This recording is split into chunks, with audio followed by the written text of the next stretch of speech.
Emergency provincial funding for mental health programs in NAN communities.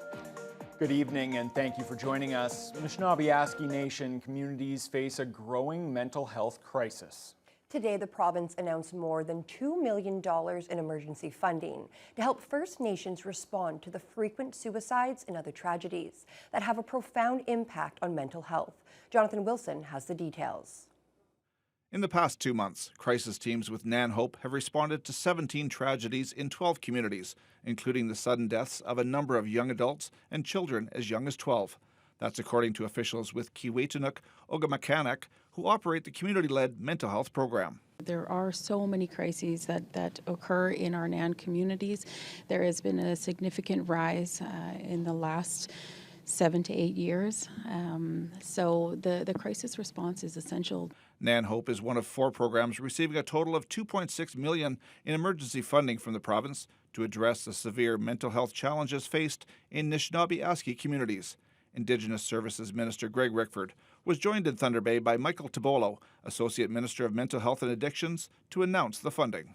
I've seen firsthand what the mental health and addictions crisis have done to Indigenous communities across the province, particularly in the north. I've spoken to the parents of children lost to suicide and to the children of absent parents lost to the terrible cycle of addiction. Tibolo emphasizes the need for government to listen to First Nations and follow their lead in working to improve mental health outcomes for First Nations people. He and Rickford both say there will be more funding announcements to come for medium and long-term solutions. We didn't come to this table empty-handed, and our solutions won't be empty platitudes and endless discussions. We know that what is required is action, and we're taking action because the status quo is unacceptable to absolutely everyone. It's a clarion call for NAN, organizations like KO, and other levels of government to continue to work together and to commit not just to the delivery of targeted mental health and addiction services, but to also create a platform for economic prosperity. $1 million of the emergency funding is going directly to KO to increase surge capacity for the NAN Hope program. The rest is supporting various NAN mental health and crisis response programs in communities and in urban centers. Parkinson says while this funding is greatly needed to address immediate needs, ultimately, she says underlying conditions need to be addressed. We're responding to are being reactive to crisis as opposed to being proactive, but this is just kind of what we're faced with today. Jonathan Wilson, TBT News. Minister Greg Rickford is planning a trip up to Ebmatung First Nation tomorrow to see for himself how the community is coping 2 weeks after the devastating fire that leveled the local school there and left the community reeling. As officials scramble to make sure students have a way to finish this school year and a temporary structure is set up for classes next year, the First Nation is also working on a long-term plan to replace the school, but there are big challenges. Chief Solomon Atlukin has invited Rickford and his federal counterpart to see firsthand what they're up against.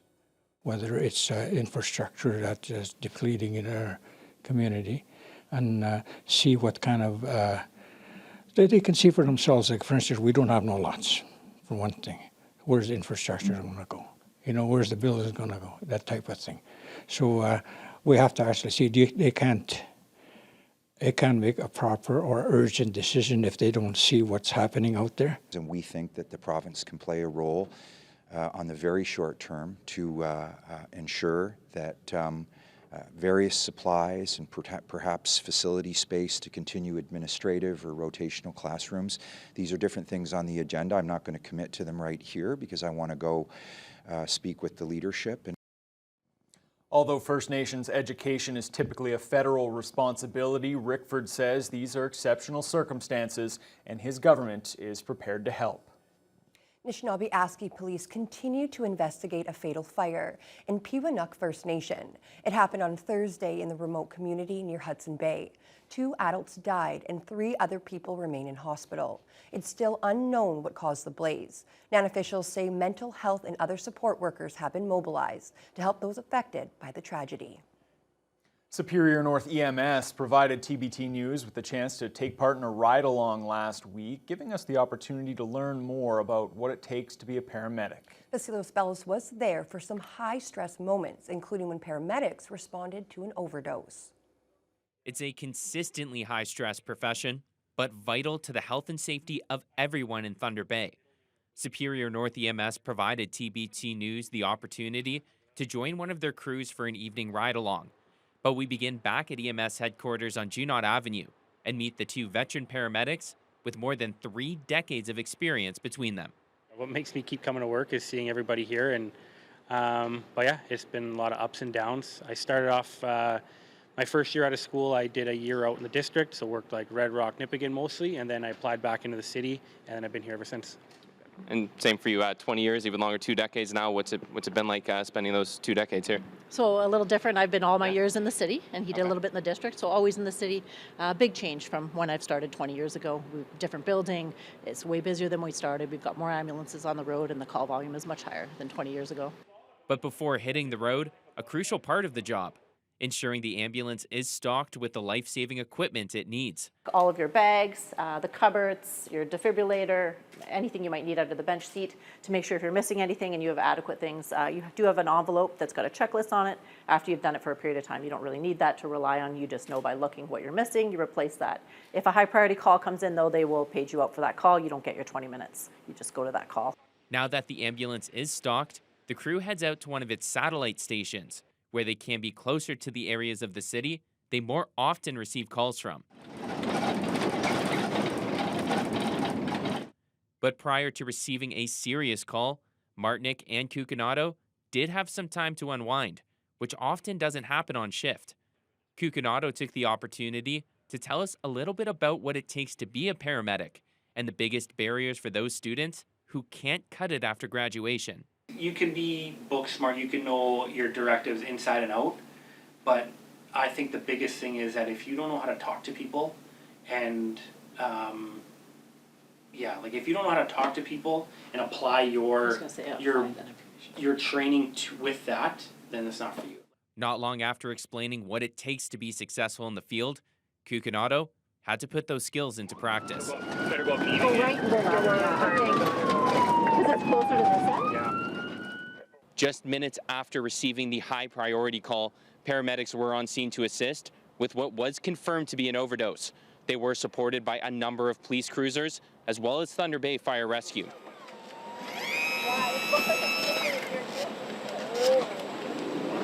You can just stay like that, okay? I'm just gonna listen to your back, listen to your lungs. Just stay nice and still, okay? You're soaked. Cucinato made his way back to the front of the ambulance to begin heading to the hospital, while Martinic remained in the back, assisting the patient. Did you do any other drugs besides the down? Just the down. Speaking afterwards, Martinic was thankful the patient was provided with Narcan and says it would have been a much more challenging scenario if they hadn't. They'd be blue. Usually they're not breathing. That's usually the case for an overdose, but often then they can also be without a pulse, which would require a full resuscitation effort. And for Cucinato, teamwork between paramedics is a life-saving measure in itself. My partner's doing something, I kind of know what else needs to be done in the background. She's asking most of the questions, and we're basically just kind of working as a team. The patient was successfully offloaded and registered at the hospital for treatment. Vasilos Bellos, TBT News. Charges have now been laid against the driver of a pickup truck that crashed into the Dawson Road Safeway store this weekend. City police and emergency crews were called to the area just after 11 o'clock Friday night after the vehicle struck the Strand Avenue side of the building. The truck punched a hole right through the wall into the store's bakery cooler. Responding officers observed signs of impairment by the driver, who was taken to hospital for treatment. The 32-year-old Thunder Bay woman was later charged with impaired driving and operating a vehicle with a blood alcohol concentration over 80 milligrams. The Centennial Botanical Conservatory will close its doors on Friday for some long-awaited renovations. The conservatory was supposed to close last year for the multi-million-dollar project, but the work was delayed due to supply chain issues. The Conservatory celebrated its 50th birthday in 2017, and this will be the first substantial update since it opened in 1967. During this phase of the renovation, the HVAC system will be upgraded and the windows will be reglazed. City Parks Manager Corey Halverson says it will look virtually new to the public. The main goal is to conserve the already existing tropical displays throughout the building. The project is expected to be finished in early 2025.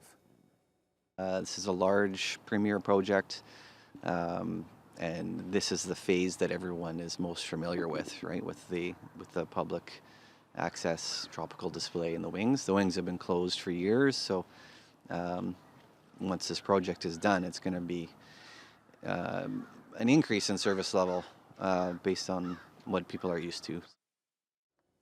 The estimated price tag for this phase of the project is roughly $5 million. However, that figure hasn't been finalized. Thunder Bay home buyers can expect this year's real estate market to look very similar to 2023. With the lack of housing inventory out there, the Thunder Bay Real Estate Board believes it's going to remain a strong seller's market. Nev Van Pelt reports. The past couple of years have put new home buyers in a tough position, with the percentage of sales to new listings remaining around 80%. This means it's very competitive for individuals looking to purchase a home. Meanwhile, sellers are getting multiple offers on their properties simply because there aren't a lot of houses on the market. Thunder Bay Real Estate Board President Wes Case says fortunately, there are efforts underway to build more inventory at both a local and national level. Both provincial, municipal, and federal governments are looking to try and change legislation, get more homes built and that kind of thing, like more funding. As a real estate board, we've lobbied both like the MPPs and MPs, as well as our local, the mayor and the city mayor's office. Just trying to collaborate and help them any way we can to try and get more homes built. The dollar value of all single detached home sales in December 2023 hit a new record for the month at $17.6 million, up 30% from the same month a year prior. Interest rates also play a big factor, and the Bank of Canada announced its key overnight interest rate will remain at 5%. With these rates holding firm, Case said they have started to see buyers coming back to the market, but it's not without concern. Trying to jump into the market with higher interest rates. You know, the average price for a house last year was about $320,000. So that's the median numbers for Thunder Bay. As a first-time buyer, trying to jump in the market around the 300 range is definitely tough. It just takes, I think, a lot of collaboration. You know, find a good professional, find a realtor that can help you, find a good mortgage specialist that can help you plan to save more money and kind of have the best plan to make your home ownership a reality. With the national and local housing supply concern, Case says that until Thunder Bay is able to build more homes, it will be hard to predict when the housing market will become more balanced. Nev Van Pelt, TBT News. Lake of the Woods Brewing Company is planning an $8 million expansion in Kenora, and the city has decided to chip in to support the project. Kenora City Council recently voted to contribute $375,000 to the construction of a brewer's village on Valley Drive. The new project will include a 20,000 square foot manufacturing and production facility, as well as a retail outlet and a restaurant. Future development on the 15-acre lot could also include hiking trails or community gardens. At a time where it's really hard to court businesses to come to Kenora or anywhere, it's new and expanding. We will get taxes and sewer water rates from them. It will increase tourism in Kenora. I think it's checking all the boxes. I think it's a great project. Kenora's Director of Economic Development and Tourism says the project represents, quote, one of the largest employment creation projects in the last decade. It's expected to create 19 new full-time jobs and at least 10 part-time jobs. With the Ontario Winter Games less than 2 weeks away, organizers are busy preparing for more than 1,300 people to come into the city. Volunteers are also getting ready. They picked up their volunteer kits yesterday afternoon. Jessica Clement was there. The Ontario Winter Games will be here soon, and both organizers and volunteers have been hard at work getting things ready for the 1,300 athletes, coaches, and officials coming into the city. Volunteers made their way to the West Thunder Community Centre on Sunday to pick up their volunteer kits, and we spoke to some of those volunteers who said they were excited to be a part of the upcoming sporting event. I'm really interested in doing volunteering, and also I'm really interested to see the games people playing, and it's very exciting, so I decided to join. Giving back to the community. I mean, I've always been involved in some things in the community, and now that I'm retired, I have more time, so I have no problem doing that at all. It's fun. It's good to see the athletes out there, see the competition. You know, this is big for the city. That's going to bring a lot of economic benefits. You know, the hotels, the restaurants, and, you know, after COVID, we can certainly use everything we can get. Back in September, organizers were asking for over 700 volunteers to help with the games. And Stacey Levanin, Marketing and Communications Chair, states over 1,000 people answered the call. She says the amount of people willing to help out shows the city's volunteering spirit. It's amazing. Thunder Bay has an amazing group of people who always step up to the plate to volunteer. We have a lot of folks who volunteered with other sporting events like the Special Olympics. So we've got really experienced volunteers. We have a volunteer sponsor, which is TBT, so their staff have really stepped up to help. But yeah, I mean, we had, close to 1,000 very quickly. It was not hard to get volunteers. And Levanin says in terms of finishing preparations on the board members' side, things have really started picking up steam. We have the organizing committee and 20 subcommittees, so everything from sport technical to food to accommodations. Everybody's very busy getting prepared to invite just over 1,300 athletes here on the weekend of February 16th and the weekend of the 23rd. Levanin encourages all residents to attend the Games' opening ceremonies on February 16th and February 23rd, both at Fort William Historical Park. The gates open at 5 p.m. and the ceremony starts at 6:30. Jessica Clement, TBT News. Anybody who entered the Ontario 49 draw this weekend should check their ticket today. OLG officials have confirmed that the winning ticket for the $2 million jackpot was sold somewhere here in the Thunder Bay district. We won't know who the winner is until the ticket holder comes forward to claim their big prize.